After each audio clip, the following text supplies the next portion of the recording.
Je le disais il y a une semaine que depuis que je suis là, je n'ai jamais eu...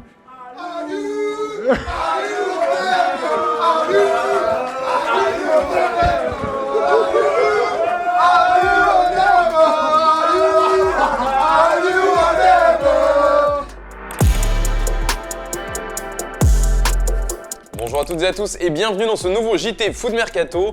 Vous l'avez certainement vu passer, le Sénégal est champion d'Afrique pour la première fois de son histoire, après avoir battu l'Égypte au tir au but, une délivrance pour les Lions de la Teranga. Et du coup les supporters du Sénégal ont mis le feu au pays bien sûr, mais aussi en France où on a vu un peu partout des scènes de joie, en particulier sur les Champs-Élysées. Les Sénégalais ont été comblés puisqu'Edouard Mendy a été élu meilleur gardien de la compétition et Sadio Mané a lui été nommé meilleur joueur de cette CAN. D'ailleurs, l'attaquant star des Reds fait parler de lui aujourd'hui car il a déclaré son amour pour une équipe, mais il ne s'agit pas de Liverpool. Ça s'est passé hier dans le live Insta de Pape Gueye après la victoire du Sénégal. Une question a été posée à Sadio Mané, vas-tu venir à l'OM? Eh bien le principal intéressé ne s'est pas défilé, voilà ce qu'il a répondu. Fais l'effort quand même. Mettre de l'argent, je viens. Il faut payer le transfert, je viens. Ah là là, vous avez entendu? Bon, vous l'avez compris, c'était plus une petite blague entre coéquipiers qu'une vraie promesse aux supporters marseillais. L'ambiance est un petit peu différente sur les bords de la Garonne. Les Girondins de Bordeaux n'y arrivent toujours pas malgré un gros recrutement cet hiver. La défense est toujours aussi catastrophique.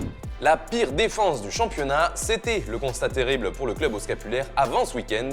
Eh bien Bordeaux l'a encore une fois prouvé contre Reims en perdant 5-0.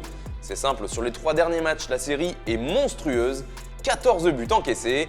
Et oui, souvenez-vous, le 16 janvier, les Girondins partaient de Rennes après un joli 6-0 dans les dents.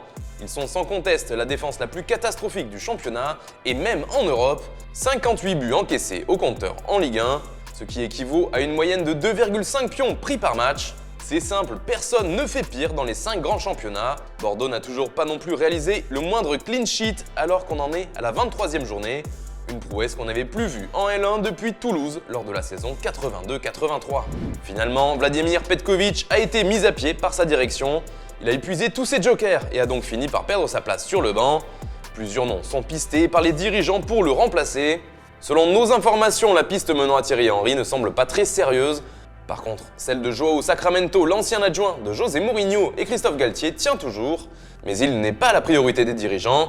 David Guillon et Lucien Favre ont été évoqués, et ce n'est pas tout. Toujours d'après nos informations, le nom de Rudy Garcia est également revenu avec insistance ces dernières heures, mais il sera certainement difficile pour lui d'accepter de rejoindre une équipe bordelaise dans un aussi piteux état. D'ailleurs, ça nous amène à la question du jour. À la place de Bordeaux, quel entraîneur feriez-vous venir pour sauver les Girondins? Comme d'habitude, vous nous donnez votre avis dans les commentaires, on en reparlera demain. On file en Espagne avec un autre homme qui est passé par l'OL, c'est Karim Benzema. Incertain ce week-end, il n'a finalement pas fait son retour sur le terrain avec le Real Madrid, mais c'est à propos de son avenir qu'il fait parler. Le roi de la Casablanca serait agacé par les rumeurs d'arrivée d'Erling Haaland ou de Kylian Mbappé selon El Nacional. Le Français aurait peur que ses possibles signatures ne le mettent sur le banc. C'est pourquoi il a demandé à avoir une réunion avec Florentino Pérez pour le mois de mars. Autre point qu'il ne plairait pas à Benzema, le fait que le Real ne propose que des contrats d'1 an à ses joueurs vétérans, comme avec Luka Modric ou Sergio Ramos l'an passé. D'ailleurs, il y a un autre vétéran du Real qui fait grand bruit et pas pour ses performances sur le terrain. Il s'agit de Marcelo qui pourrait prendre sa retraite à la fin de la saison. Et le Brésilien de 33 ans aurait déjà trouvé sa reconversion. D'après un journaliste de Radio Copé, le latéral gauche voudrait devenir modèle à l'avenir pour une marque de vêtements et si possible en slip, a affirmé le journaliste Paco González. Allez, on se quitte avec l'image du jour, elle nous vient d'un monstre, Zlatan Ibrahimovic, qui ne fait jamais rien comme tout le monde. Il devrait bientôt revenir sur les terrains et aujourd'hui, il nous a montré comment il faisait ses abdos. Et à 40 ans, il est toujours aussi impressionnant.